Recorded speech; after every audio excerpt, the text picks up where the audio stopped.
Don't become a slave to the darkness again, because it's going to control you. And then you become weaker. Beloved, let me give you an example. You drink, you have a drinking habit, or you have a smoking habit, or a drug habit, any habit for that matter. And now you smoke with your friends, and you say, yes, I'm going to stop now. I want to stop, I'm going to stop. And now you come with your friends again, and they say, have a cigarette. And then you see them all smoking, and then you start smoking again after stopping for a month or 2 months or whatever the case may be. Now when you start again, it becomes more difficult. It becomes harder because you're fighting yourself. You are now overriding yourself all the time. And now you're losing trust in yourself. Now you're saying, eventually you say, no, I just can't do it. Why not? You just leave it. And that's the thing, you see, as I've told you so many times, you can't fight your mind, because your mind's going to beat you every time. When you stand, and that's the thing with dogmatic religion. They say, I'm going to stop this. I'm not going to do this. I'm going to serve God. I'm not going to the world, and I'm not doing this. But they're fighting the mind all the time. They haven't got a God to go up with. Nothing can uplift them into heavenly places. You see? So now they're stuck with the mind all the time. And that's very, very difficult. Now you're saying, no, I don't want to, I'm not going to do it. I'm not going to do it. I'm not going to do it. When I said to you before, if you think of an elephant all the time, or you talk about an elephant all the time, and now you sit there, how am I going to get rid of this elephant? I think of elephants and elephants and elephants. Start thinking of a lion. There, immediately it changes. What is a lion? A lion is this lion. So now you're sitting in darkness, you're sitting in the mind, and you're fighting the habits of the mind. How do you change that? Go into a spiritual way of understanding. Start reading Bible. Start breaking bread. Now your mind is there. Now your mind's not stuck with your habits. Now you're learning a new habit.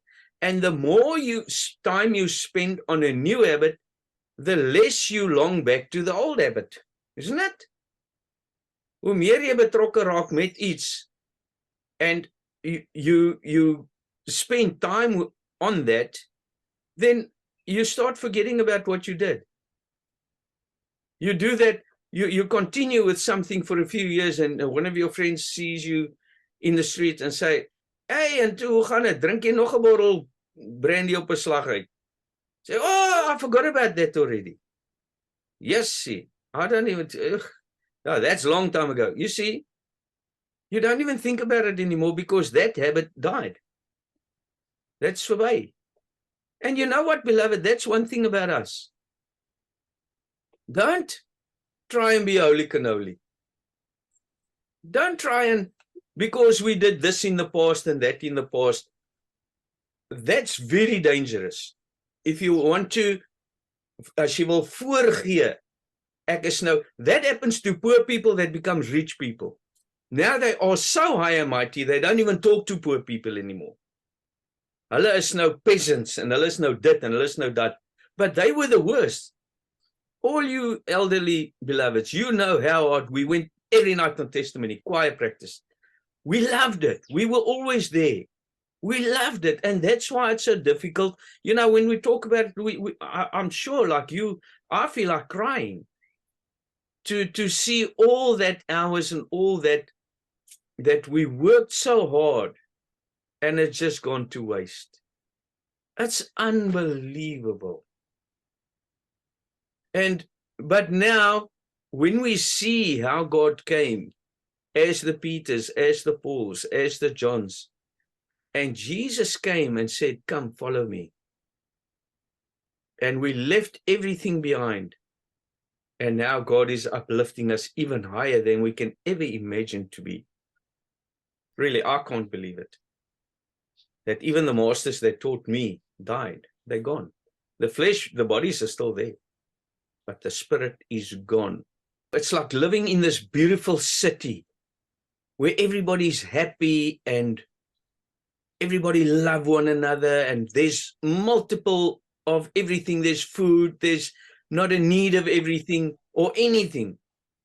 And maybe you get called to, you go to the border for 3 months or 6 months, and you come back and everything's just blown up and gone. Everybody's sad, half the people are dead. Everybody's just sitting there crying. Say, what happened here? You know, what happened? Where's everybody? Satan came and he just ruined everything. How? You know. So, beloved, I just want to ask you, please, I want to warn you. Your minds are extremely, extremely powerful. So when somebody says something, your brothers or your sisters or any of the beloveds, or something happens, Satan will do everything in his power to break you away from this, because he's got no other place. Satan is in the garden, beloveds, remember that. And he's watching all the time. Eat of the tree of knowledge. See, this one doesn't like you. See, this one hates you. See, this one this one that. Eat of this tree of knowledge. Now there's two trees, beloveds. There's the tree of knowledge and the tree of life. Now you eat the same tree. I know they call them two trees, but it's the same tree. Because when I eat of this knowledge and somebody says, yes, see, but brother so-and-so was in prison and he was a drug addict and he was this and that. Oh, now I eat of the tree of life, because he says this body is covered and those weaker parts must be covered with more glory. Now I know I must protect this brother even more because he's weak. Because if people's going to find that out, they're going to hammer on and we're going to lose him. So I better protect him.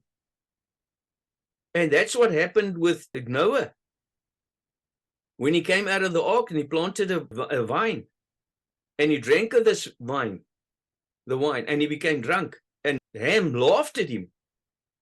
And he told his other two brothers to make a mockery of him, and they came with their backs towards him, and they had a cloak to cover him, not looking at him. Now that is the tree of life.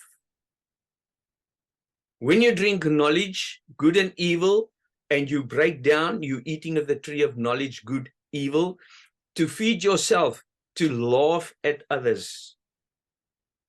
But when you eat of the tree of life, that which gives you life, you protect.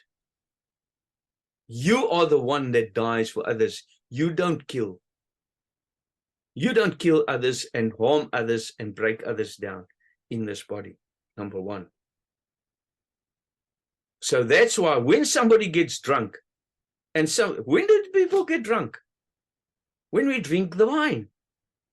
When we start evangelizing. And now somebody asks a question. And it's totally opposite to what we're talking. And you can see, but this beloved doesn't understand. And now we say, ach no, man, you don't understand. What's wrong with you? Oh my goodness. You knock him out of the kingdom. Isn't it? Then rather inbox him or her and say, beloved, no, be careful. It's not like that. It's like, oh, thank you. Oh, I made a fool of myself. No, you didn't make a fool of yourself. And that's the love. That's people who died. That's people who can love one another, because you don't want to lose that soul.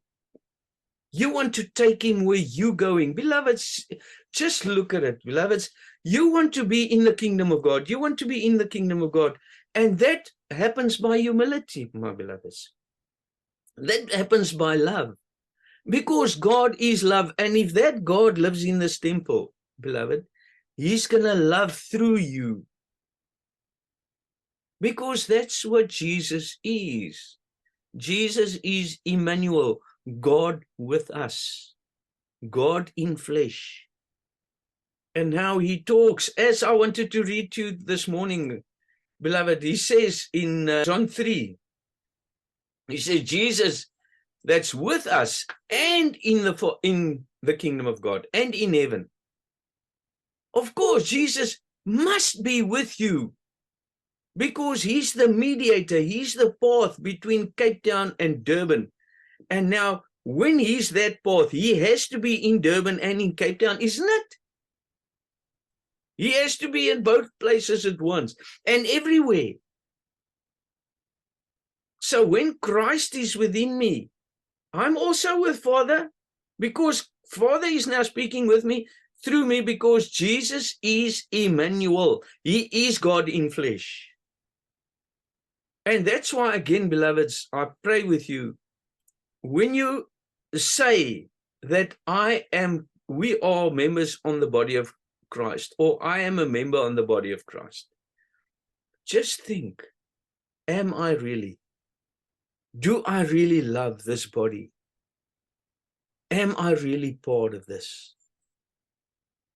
So, beloved, I see it's quite late, but let us just pray, my beloveds, and to open it, not that it matters really. It becomes like a dogma. Oh, no, you didn't pray. Oh, no, you didn't prophesy. You didn't do that. We are prophesying all the time. Isn't this a prayer? Isn't this a prayer with you, a live prayer, where God is telling you, I'm preparing you, I'm sealing you, I'm sealing your own thoughts, old thoughts behind you, and I'm bringing you to life. Aren't you eating my flesh and drinking my body now? Am I not bringing you to life? Because if you don't eat my flesh, you have no life in you. And that life is Christ. He's the light of the world. He is life. I am the way, the truth, life. And that is to know, that is to understand, because when you understand, you become. And when you become, you are. And that is to be in the kingdom of God, because you become the son who is in the kingdom of God. You see? That's logical. And if we divide it and Jesus is this and Jesus, you'll get nowhere. You must know that this is and beloveds, please, again, the prophet from this morning, I don't know what time, he showed me that those of you who don't understand, please don't think, no, but I'm lost. Don't. The love you have to be here, and the love you have to sit at the table, because you are now sitting at the table. Those who are not here, I'm not cursing anybody, please. This is not a law. But you are here because you love this word. You love Father. That's why you're here. You are sitting at the table. You know, beloveds, when Jesus broke the bread to feed the multiple, the masses, he broke the bread and he gave it to his disciples. The disciples sat at meat with him, not them. They sat around the table. He broke the bread and he gave it to them. And they broke it further with the others, and it multiplied. So you are sitting at meat. You are sitting at the table, the Last Supper, every time. Because there's going to be death. Somebody in this body is going to die more. Somebody on this body is going to grow more. Somebody is going to eat this flesh and become more. That's the fact about the path you're on.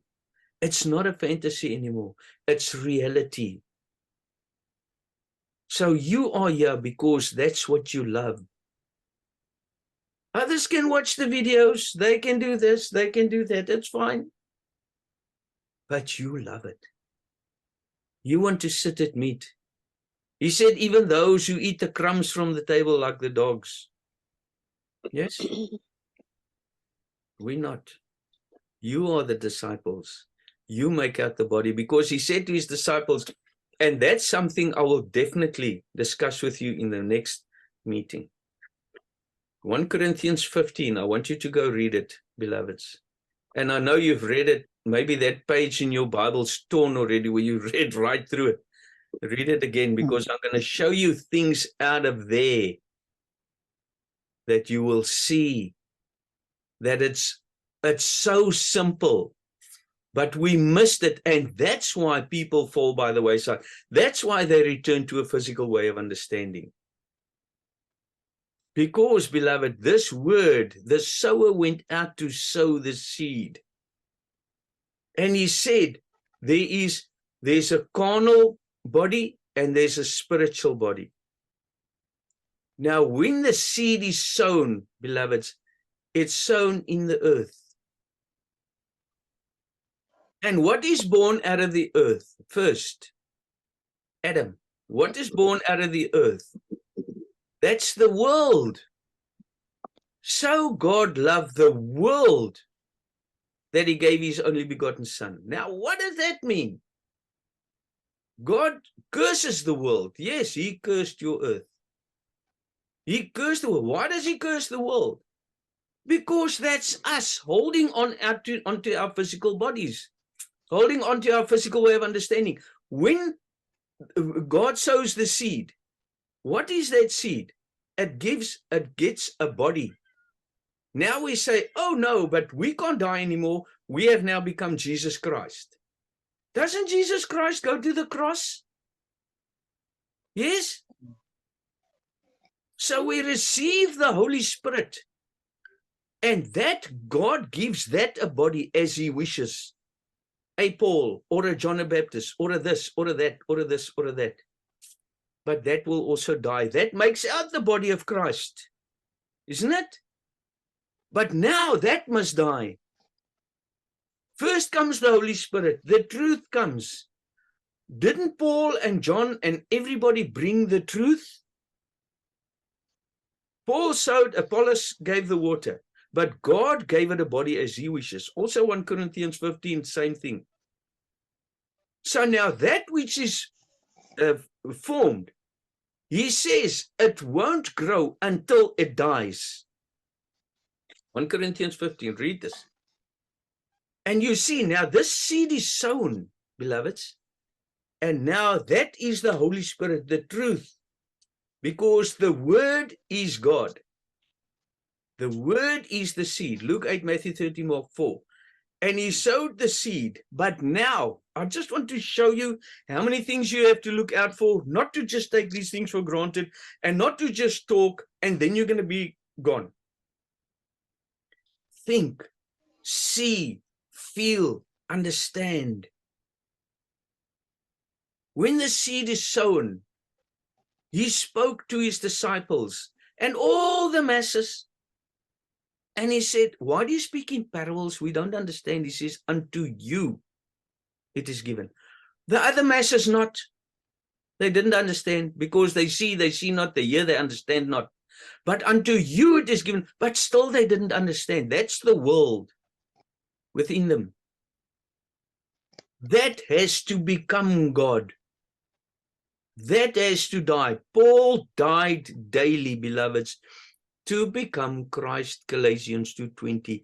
I die daily. I am crucified with Christ, yet I live not, but Christ now liveth in me. Now, what I want you to understand, it sounds confusing, but in time, all these things you will see. And that's why I'm not going to tell you things that's going to just sound good and sound easy, and you're going to fool yourself and miss Father's kingdom. I'm not going to do that. You have to be in the kingdom of God. That's our jobs. I want you to see these things. I want you to get away from that. Oh, we members of the body of Christ, and we all saved, and no. Now we understand, and we become all the wiser all the time, and we see how to overcome these things, how to enter into the kingdom of God. And that's why the sower is sowing, and he's sowing the truth within you, nothing but the truth. You understand the sealing, you understand the baptism, Now, the first baptism is with water. That will bring forth the earth. Because the first baptism is with water and the Holy Spirit. The second is fire and the Holy Spirit. Always Holy Spirit, which is truth. Now, when you become stronger, now this is fire baptism, beloved. It's not because I'm going to tell you, no, well, you understand now what's wrong with you. No, this truth becomes all the more harsh for me to overcome darkness all the more within myself. You see? So now comes that fire baptism. And now it is sown a physical body. It is raised a spiritual body. It is sown in corruption. It is reaped in incorruption. So in other words, when I sow this word, it is sown into corruption because my mind is earthy. Let me read it to you, beloveds. There's not much time, but please, these are things I want to share with you. It's 1 Corinthians 15. How are the dead raised up? And with what body do they come? Thou fool, that which thou sowest is not quickened except it die. Okay? In other words, I receive the word. The seed is sown, the word is sown, but is sown into incorruption. In other words, I am now gathering treasures on my earth. I'm gathering knowledge. That must die with the carnal way of understanding. And it has to be raised in incorruption. It has to be raised in light. I have to become that. That can stay on my earth forever. But that's why he says, if you want treasures in heaven, help those who need it. Help those who are in need. Then you will have a treasure in heaven. Sell all you have, and you will have a treasure in heaven. That which I gave you, become it. That's why now we say, oh, we love people and we're of God, but we don't help each other. We don't serve those, the world. We don't give them this light. We haven't become. And that's the difference, beloved, between being in a dogmatic religion and becoming God, becoming the light. So that's why the seed is sown, but don't let it remain with a seed. And that's why when you go out and sow, beloveds, prepare the earth. Make sure. That's why I say when you go out, when somebody loves the videos or somebody loves something spiritually, you say on Facebook, that's where we reap, isn't it? It's millions upon millions of souls that we can reach at any one time. It's beautiful how God gave us this. So now you see somebody loves something spiritual. And now you go to them, you say, what do you believe in? You know the earth is prepared. See how easy God makes it for you? Instead of going to knock on a door and they chase you away and they put a dog on you or they swear at you or whatever the case may be, and in the cold and in the weather, God makes it so easy. You can sit under a blanket and you can win souls for God. And you can bring them into this body. How easy is it not? That's why he says, I'll shorten your days. Instead of suffering for so long to get a soul, look how easy I'm making it for you. Isn't it?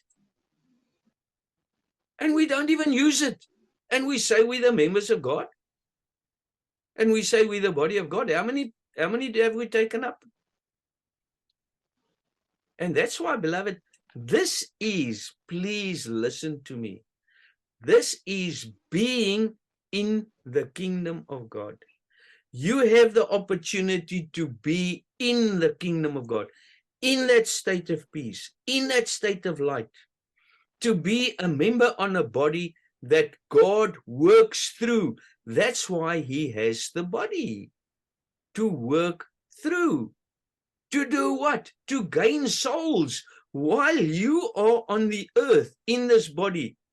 He's got the medium to work through, to win souls. And he makes it so easy for us.